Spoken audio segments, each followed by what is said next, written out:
तो भगवान उपदेश कर रहे हैं कि जो आज्ञा हो उसके अनुसार कार्य करो। कर्तव्य कर्म उसे ही कहते हैं। अब उस कर्तव्य कर्म में यह सावधानी रखनी है, कर्तव्य कर्म पूरा हो ना पूरा हो, समझना। अनुकूल परिणाम मिले या प्रतिकूल परिणाम मिले, लोग निंदा करने लगे या यश करने लगे, मुझे बिल्कुल उधर नहीं देखना है। जो आज्ञा और जैसे चलाया जा रहा है बस। कर्म का पूरा होना अथवा ना होना, सांसारिक दृष्टि से उसका फल अनुकूल होना या प्रतिकूल होना, उस कर्म के करने से मेरा आदर बढ़ना या मेरा निरादर होना, मेरी प्रशंसा होना या मेरी निंदा होना, अंतःकरण की शुद्धि होना या अंतःकरण का पवित्र होना, सिद्धि होना या असिद्धि होना, हमें इससे कोई मतलब नहीं। समझो, समो भूत्वा सिद्धे असिद्धयो समो भूत्वा समत्वम योग इच्छते। कर्म तो सब कोई करता है, लेकिन कर्म योग इसे कहते हैं। और इसकी इतनी सामर्थ्य है इस योग की कि वो सीधे सीधे भगवत प्राप्ति कराता। हमारी मुक्ति हो या ना हो, हमारी भक्ति बढ़े या ना बढ़े, हमारी सदगति हो दुर्गति हो, मुझे इससे कोई मतलब नहीं, सिर्फ आज्ञा पालन से मतलब है। क्या बात है। उपासक को यह बात असंगता की चरम सीमा में पहुंचा देगी, जिसे कहते हैं जीवन मुक्त परमहंस, यह स्थिति। अगर अभी वो चल रहा है और उसको असंगता का अनुभव नहीं हो रहा, उसके अंदर ये क्षमता नहीं आ रही, तो भी उसका कुछ बिगड़ने वाला नहीं। अंत में सिद्धि उसे प्राप्त हो जाएगी समता की, क्योंकि उसने आज्ञा पालन के लिए अपने जीवन को समर्पित कर दिया है। अंतःकरण की क्षमता से साध्य रूप क्षमता स्वतः आ जाएगी। इसलिए भगवान कहते हैं योगस्थः कुरु कर्माणि, सिद्धि असिद्धि में सम हो करके। प्रायः देखो उपासक कहां है, समझो हमारा मार्ग क्या है, हमारे प्रभु ही तो जना सकते हैं। सोई जाने जे देह जना, ये हमारी स्थितियां कहां हैं। हमारे मन के प्रतिकूल थोड़ी भी बात या थोड़ी भी चेष्टा हमें बर्दाश्त नहीं होती और हम परमार्थ से विमुख हो जाते हैं। तो बिना सत्संग के विवेक नहीं होता और बिना विवेक के परमार्थ में चलना नहीं होता। तो आज जो अपने सत्संग सुने इसको समझें। हम उपासक प्रिया प्रीतम के हैं, हमारा कर्तव्य है जितने भी चाहे व्यवहारिक कर्म हो या पारमार्थिक कर्म हो, दोनों हमारे आराध्य देव के लिए हैं। जो कर्म योग है, योग प्रभु से, जितने भी कर्म हमारे, चाहे गृहस्थी हो चाहे विरक्ति हो, और वो कर्म आज्ञा के अनुसार हो रहे, मनमानी नहीं हो रहे, वो गुरुमानी हो रहे, शास्त्र आज्ञा से हो रहे, तो आप निश्चित समझो आपको भगवत प्राप्ति, कि उसमें खास बात केवल है आज्ञा पालन करना।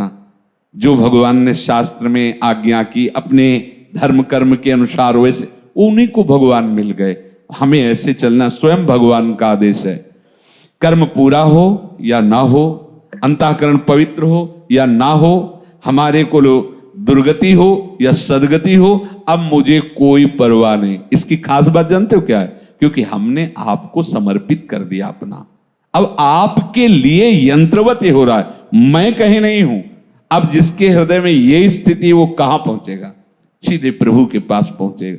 इसीलिए स्वयं प्रभु बता रहे योगस्थः कुरु कर्माणि संगम त्यक्त्वा धनंजय सिद्ध असिद्धयो समो भूत्वा समत्वम योग उच्यते। हे धनंजय, तू आसक्ति का त्याग करके सिद्धि और असिद्धि में सम होकर योग में स्थित हुआ कर्मों को कर, क्योंकि समत्व ही योग कहा जाता है। संगम त्यक्त्वा, हमें किसी भी कर्म से कोई मतलब नहीं, समझना। जो आज्ञा है वो मुझे करना है। जैसे पीछे जो उदाहरण दिए, जो आज्ञा है, शास्त्र आज्ञा, गुरु आज्ञा, ये करना है बिना ही विचारी। हमें उस कर्म से मतलब नहीं, हमें आज्ञा से मतलब है। वो कर्म हुआ कि आप नाली साफ करो, या आप सुहनी लगाओ, या आप पादुका साफ करो। आए थे भजन में कि माला लेकर भजन में जाओ, कहते हैं कि वहां जूता साफ करो, कहते हैं कि गाय चरा के लाओ, जो उपनिषदों में पढ़ के देखो, आप जाओ ऐसा करके ऐसा करो। वो क्या कह रहे हैं बस उतना ही हमें करना है, हमें आगे विचार नहीं करने। देखो, यदि इस माया बंधन से मुक्त होना चाहते हो तो बहुत ध्यान से सुनना, यही हम फंसे हैं। किसी भी कर्म से, तभी पीछे कहा कर्म से भगवत प्राप्ति नहीं होती, कर्म योग से भगवत प्राप्ति होती है। जो गुरुजनों की आज्ञा के अनुसार, गुरुजनों के लिए शास्त्र, गुरुजनों के लिए कर्म किया, उसे योग कहते हैं। क्योंकि उनकी आज्ञा पर चलने पर विषमता पर विजय प्राप्त करके वो सम हो जाता है, क्योंकि उसको उस क्रिया से मतलब नहीं, आज्ञा हुई है। आप देखो, संतों के चरित्र पढ़ करके देखो, भक्तों के चरित्र पढ़कर देखो, जो आज्ञा हुई आजीवन उसी पर तत्पर रहे। और किसी भी कर्म के फल से हमारा संबंध नहीं, ना हमारा कर्म से संबंध है, ना हमारा कर्म फल से संबंध है। अगर उसे हम ज्ञान भाव से देखें तो जितनी भी क्रियाएं होती है सब स्थूल सूक्ष्म से होती है, और किसी न किसी कामना से होती है। हमारा जो स्वरूप है वो अचाह है, उसे कुछ नहीं चाहिए, और अकर्ता है, उसे कुछ नहीं होता। पर हम अपने को देह भाव में मान चुके हैं, इसलिए छूटने के लिए हमें लगता है कि किसी कर्म से ही हम बंधे हैं और किसी कर्म से ही हम छूटेंगे। तो कोई वो खास कर्म नहीं है जिससे छूटा जाता है। कर्म में आसक्ति ना होना, कर्म फल की चाह ना होना, केवल कर्तव्य का पालन करना, आज्ञा के अनुसार, आप कर्म बंधन से मुक्त हो जाएंगे। पीछे के कर्म बंधन ये काट देगा और ये कर्म आपको बांधेगा नहीं, और इससे भगवत प्राप्ति हो जाएगी। बिना कर्म किए कोई रह नहीं सकता। इसलिए समझिए, किसी भी कर्म से हमारा संबंध नहीं। हमें जो आज्ञा हुई है शास्त्र की, तस्मात् शास्त्रम प्रमाणम ते कार्या अकार्यौ व्यवस्थितो। शास्त्र व्यवस्था करता क्या करना चाहिए, क्या नहीं करना चाहिए। तो शास्त्र को हम समझ नहीं पाते, तो शास्त्र का रहस्य गुरुजनों से, भक्तजनों से, संत जनों के जो हृदय में अनुभव हुआ उसके अनुसार हम फिर चलते हैं। बहुत सरल हो जाता है।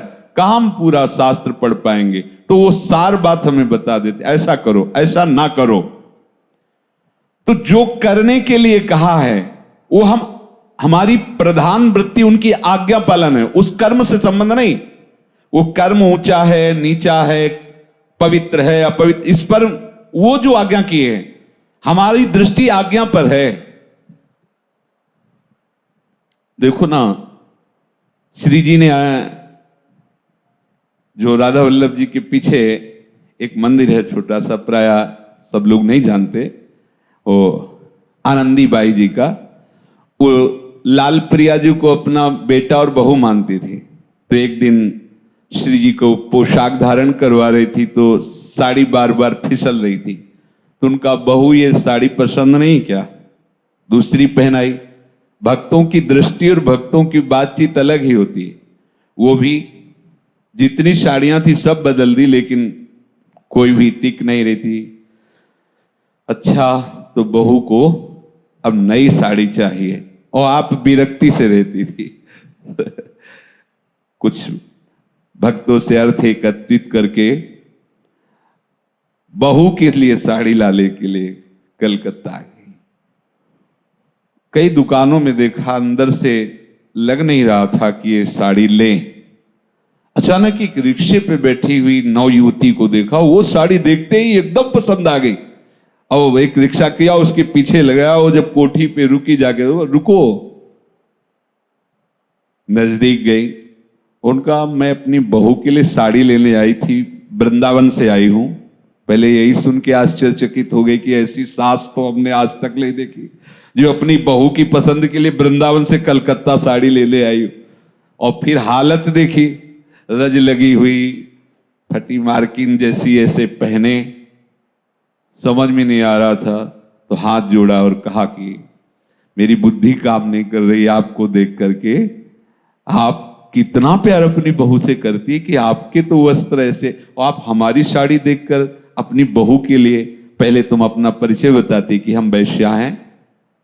वो कोई बात नहीं बेटी, ऐसे अमृतमय वचन भक्तों के लुट गई। कोई इतना प्यार से बेटी कह के उसको बोला हो आज तक। उन्होंने कहा हमारे श्री कृष्णचंद्र जो बेटा है और किशोरी जो बहू है, वो आंसू चलने लगे उसके कि मैं कितनी नीच हूं, पर कहीं ना कहीं भगवान मेरे पर प्रसन्न हुए। ये वृंदावन की महान भक्ता, और मैं संभाषण करने का अवसर पाई। प्रणाम किया और कहा माता जी आप पता दे दीजिए, मैं बिल्कुल ऐसी ही साड़ी कई मंगा करके और स्वयं वृंदावन लेकर के आऊंगी, आप पता दे दीजिए। अब आप विचार कीजिए कहां कैसा। कृष्णदास जी आगरा ठाकुर जी की सेवा के लिए सौंज लेने गए तो देखा बहुत से लोग घेरे हुए हैं, मंडलाकार भीड़ लगी। ऐसे कौतूहल में अंदर गए तो देखा एक वैश्या नवयुवती नृत्य कर रही और लोग मुद्राएं देकर मनोरंजन कर रहे हैं। ये भी अधिकारी जी थे सेवा की, अर्थराशि थी ही, लेने ही गए थे ठाकुर जी की सेवा सामग्री। अंदर से प्रेरणा हुई और वैश्या को देखते ही रहे। नवयुवती वैश्या नृत्य करते हुए ऐसे दृष्टि की तो देखा है तो रिझवार लग रहा है। प्यार भरी दृष्टि में अपनापन जो होता है वो आकर्षित करता है। वो भी बार बार देखने लगी तो इन्होंने उस समय 10 मुद्रा निकाली, ऐसे वो आई और नजदीक लिया। देख करके इनके हृदय में एकदम आकर्षण पैदा हुआ कृष्णदास। और उनका, हम जहां रुके हुए हैं, हम बहुत बड़े मालिक के सेवक हैं, हम तुम्हारी इच्छा पूर्ति करने, जितनी तुम्हें मुद्रा चाहिए आप वहां हमारे यहां आइए अपने समाज के सहित और हमें सुनाइए जो मुद्रा। राजी हुई, उसका तो काम था। वो आई, फिर देखा तो उनका, देखो हम तो अपने बादशाह के बहुत छोटे से सेवक हैं, हम जो तुम्हें इतनी एकाग्रता से देख रहे थे वो तुमसे, तुम्हारे रूप पे नहीं रिझे, तुम्हारी जो हाव भाव है, तो विषयी प्राणियों को तुम रिझा रही हो। अगर हमारे बादशाह को रिझा लो तो निहाल हो जाओगी, फिर दूसरे को रिझाना नहीं पड़ेगा। तो उसने कहा आप जैसा कहें। बोले 1000 स्वर्ण मुद्रा आप अपने परिकर को। अब आओ, उसने कहा हमें कहा जाना, साथ ही ले चलो। मुद्रा में तो साथ ही ले चलो। लाए। क्रिया कैसी है बाहरी देखने में, गिरिराज जी की तलहटी में, अब संत समाज में फैल देख लो, बड़ी विचित्र भगवान की माया। बूढ़े होने चले अधिकारी जी कृष्णदास जी और वो वैश्या को लेके आए। कितनी गंदी वृत्ति इसमें उदय होती कि वैश्या पास में झोपड़ी में रखते हैं, किसी की पर न निंदा की न स्तुति की। गिरिराज जी के समस्त कुंडों में उसको स्नान करवाया और फिर पद सिखाया। और हाव भाव चतुरता रिझाने की तो उसमें स्वाभाविक जन्म जाती थी। और जब पूरा तैयार कर लिया तब बोले चलो आज अपने बादशाह के दरबार में ले चलते हैं। लाए श्रीनाथ जी के सामने और कहा भेंट लाया हूं प्रभु आगरे से। अंदर से कहा और कहा स्वीकार। और उसने कहा इनको तुम रिझा लो, हमारे ये ऐसे बादशाह रिझवार हैं कि रिझ गए तो निहाल कर देंगे। समझ गई हो कि प्रभु कि अपार कृपा मुझ मंदभाग्य पर हो गई। जैसे ही आलाप लेकर के गाना प्रारंभ किया तो श्रीनाथ जी के विग्रह की जगह श्रीनाथ जी। क्यों? क्योंकि भक्त ने कहा भेंट लाए हैं, स्वीकार करो। यही तो संत सदगुरुदेव की आज्ञा और वचनों का चमत्कार होता है। पूरा पद करके जे ही प्रणाम मुद्रा में हुई, वो ललित त्रिभंगी कोटि मनमथ मनमथ रूप देखा, प्राण छूट गए वही, और भगवान की नित्य सेवा में पहुंच गए। हमें आज्ञा पर दृष्टि रखनी, क्रिया पर नहीं। क्या आज्ञा? बस एक खास बात समझना है, नहीं, हर कर्म बंधनकारी है, चाहे जितना शुभ हो वो भी बांध देगा। सोने की जंजीर है वो, और अशुभ कर्म लोहे की जंजीर है। लेकिन कर्म करते हुए कर्म बंधन में ना फंसे, ये कला शास्त्र सदगुरुदेव की आज्ञा के अनुसार, उनकी आज्ञा पर महत्व बुद्धि, ना कर्म पे ना कर्म के फल में। इसका क्या फल है गुरुदेव जाने, ये क्या कर्म के लिए आदेश गुरुदेव जाने। उनके श्रीमुख से निकला हुआ वचन हमारे लिए परम कर्तव्य है। शास्त्र सदगुरुदेव यही हमें कर्म जाल से मुक्त करते हैं। किसी भी कर्म में, किसी भी कर्म के फल में, और किसी भी देश में, काल में, घटना में, परिस्थिति में, अंतःकरण में, बहिकरण में तेरी बिल्कुल आसक्ति नहीं होनी चाहिए। एक बार उतंक ऋषि, ये इतिहास के तो कभी कभी नाम आदि में कुछ हो सकता है इधर उधर, उतंक ऋषि उनका नाम था। उन्होंने अपने गुरुदेव की सेवा करके और विद्या प्राप्त की। फिर गुरुदक्षिणा का विधान होता है, शास्त्रीय विधान है। हाथ जोड़कर कहा तो उन्होंने कहा मुझे तो कोई इच्छा है नहीं, गुरु माता से पूछ लो। उस समय आश्रमों में ऐसे महापुरुष जन रहते थे जो एक दो संतानें हुई, महान तपस्वी, जगत मंगल करने वाली। तो गुरु माता से पूछा तो उन्होंने, अब राजा का हमें नाम याद नहीं आ रहा, बड़े प्रतापी राजा थे। तो उनकी पत्नी के जो कर्ण कुंडल थे वो बड़े चमत्कारिक थे, दैवी शक्ति से संपन्न।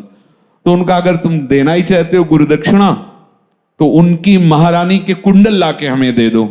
अब एक विरक्त बनवासी, उसको आदेश हो रहा है महारानी के कुंडल लाओ। प्रणाम किया और तिथि बताई कि परसों शाम के हमारा कोई अनुष्ठान था, वो संपन्न होने, हम सोचती वही पहन करके हम अनुष्ठान संपन्न करेंगे। अब इतनी दूर जाना लाना, अगर कहीं चूक हो गई तो श्राप भी मिल सकता है, ऐसा था। और यह भी बता दिया था कि वो इतने चमत्कारी कुंडल हैं कि तक्षक नाग उनका अपहरण करना चाहता है, पर महल में प्रवेश नहीं कर सकता क्योंकि बहुत तपस्विनी और पतिव्रता है, उनको छू भी नहीं सकता। वो अगर कुंडल लेके निकले तो प्रयास करेगा तुम्हारे से कुंडल अपहरण करने का। अब कोई भी बैरागी कहे को ऐसे कि अल्यो हमें फंसा दिया, वैसे नहीं, तत्काल प्रणाम किया और चल पड़े। जब कोई गुरु आज्ञा पे चलता है तो दैवी शक्ति उसका सहयोग करती है, जो भागवतिक शक्तियां हैं उनका सहयोग करती है। बड़ा चरित्र है। तो एक बैल लिए हुए एक दैवी शक्ति संपन्न महापुरुष दिखाई दिए। उनका सुनो हमारे बैल का गोबर खाओ। कहा क्यों? बोले जो कह रहा हूं करो। आदेश माना, चखा, पर वो खड़े खड़े आचमन किए। राजा के पास गए, राजा ने सिंहासन से उतर कर प्रणाम किया, क्योंकि बैरागी जनों का बड़े बड़े चक्रवर्ती सम्राट भी आदर करते थे। आपको किस तरह से हम प्रसन्न करें, उन राजा ने कहा। तो उन्होंने कहा कि मुझे गुरुदक्षिणा देने के लिए आप अपनी महारानी के कुंडल दे दीजिए। उनका महल में चले जाइए और आप आज्ञा कीजिए, वो आपको दे देंगे। महल में गए, पूरे महल में देखा रानी ही नहीं है, दासियां और सब दिखाई दे रहे। वापस आए, उन्होंने कहा हमारे साथ विनोद क्यों किया, महल में तो रानी है ही नहीं। तो उनका निश्चित आप अपवित्र हो, क्योंकि मेरी रानी का दर्शन कोई अपवित्र पुरुष कर ही नहीं सकता। अपवित्र कहां से हूं? तब ध्यान आया कि खड़े खड़े ऐसे मुंह में जल डाल दो, जूठा मुंह है। तुरंत बैठे और फिर मंत्र के द्वारा आचमन किया। जैसे पहले आचमन पूर्व मार्ग में जब थे तो मंत्रों के साथ केशवाय नमः, नारायणाय नमः, माधवाय नमः। अब तो राधा वल्लभ श्री हरि, राधा वल्लभ श्री हरि, हर समय उसमें केशव नारायण कहने की जरूरत नहीं। आचमन किया और गए तो देखा वो बैठे थे। महारानी ने प्रणाम किया। उन्होंने कहा कि हमारा सौभाग्य है कि आप जैसे गुरु भक्त का दर्शन हुआ और आप ये कुंडली, बड़ा उसमें बड़ा चरित्र। कभी प्रश्न नहीं किया कि गुरुदेव आप ऐसी बात क्यों कह रहे हैं, आपसे हमने दीक्षा ली, आपसे हमने पठन और हम आपकी पत्नी की आज्ञा और राजा के पास, और बड़ा चरित्र है वो। ना मेरी किसी कर्म में, ना किसी कर्म फल में, ना किसी देश में, ना किसी काल में, ना घटना में, ना परिस्थिति में, ना अंतःकरण में। जब से उन्होंने बात कही मेरा हृदय जल रहा है, ना अंतःकरण में और ना बहिकरण में। जब से उन्होंने बात कही लोग हमारी निंदा कर रहे हैं, नहीं, तू निर्लिप्त हो करके आज्ञा पालन कर। निर्लिप्त ये है भगवत स्वरूप कर्म जो भगवत प्राप्ति करा लाता है। निर्लिप्त आपने देखा नहीं, जो पीछे चरित्र सुनाए, अगर तू लिप्त हो जाएगा कर्म में या कर्म फल में या किसी काल देश घटना आसक्ति में, तो वो तुझे बांध लेगी, वो कर्म वृत्ति तुझे बांध लेगी, आवागमन चक्र में फंसा रहेगा। इसलिए निर्लिप्त रहना, और निर्लिप्त तभी आज्ञा पालन, सिर्फ मुझे आज्ञा पालन, बस इसका क्या फल है मुझे कोई मतलब नहीं, क्या क्रिया है उसका मतलब नहीं, सिर्फ आज्ञा पालन। ये कोई महाभाग्यशाली ही ऐसा अब जो ही कहें करे हम सोई। सिद्धियो असिद्धयो समो भूत्वा। जब आप ऐसे चलोगे तो आपको मिलेगा क्या, उसके अंदर चाह नहीं है, पर यहां भगवान बता रहे सिद्धियो सिद्धियो समो भूत्वा। वो क्या हो जाएगा, वो सिद्धि और असिद्धि दोनों में समता को प्राप्त कर लेगा, अर्थात द्वंद्व से ऊपर उठ गया। कितनी बड़ी कृपा हुई। कर्म कर्म फल इससे उसका कोई संबंध नहीं, आज्ञा इसलिए वो कर्म हो रहा है, उसका फल आज्ञा पालन, और वो भी पूर्ण हो या ना हो इसमें भी वो जाने। हमारे प्रयास में कमी नहीं होगी। आज्ञा हुई कि ये पोशाक श्री जी की अमुक जगह से लाना है, और रास्ते में एक्सीडेंट हो गया, गाड़ी फेल हो गई, वापस चले आए, प्रार्थना करने की जरूरत नहीं, आपकी आज्ञा पर है, बस खत्म। वो नहीं ला पाए, कोई पश्चाताप नहीं, कोई शोक नहीं, बिल्कुल ये स्थिति। पूज्य स्वामी श्री अखंडानंद जी महाराज हरि बाबा और भैया बाबा को बहुत नजदीक, बहुत प्यार सेवा। एक बार हो कि इतने दिन तक भागवत सुनाएंगे आपको, बाबा दोनों महापुरुषों ने कहा ठीक है। और कुछ ही दिनों में ऐसी आवश्यकता पड़ी कि हरि बाबा को जाना, तो उनका कहा कि संकल्प हुआ था कि इतने दिन भागवत आप श्रवण करेंगे और हम सुनाएंगे। बोले भगवान की विशेष कृपा हुई कि संकल्प पूरा नहीं होने दिया। साधु का संकल्प पूरा ना हो, आपका संकल्प पूरा हो। आपका, हम तो कहते हैं इतने दिन ये करेंगे, और आप क्या चाहते हो, तो हमारी चाह कभी पूरी ना हो, आपकी चाह पूरी हो। ये समझना पड़ेगा। जीवन मुक्त होने के लिए, भगवत प्रेम प्राप्ति के लिए, सिद्धियो असिद्धियो समो भूत्वा। कर्म का पूरा होना अथवा ना होना, हमें उसके फल से मतलब नहीं है।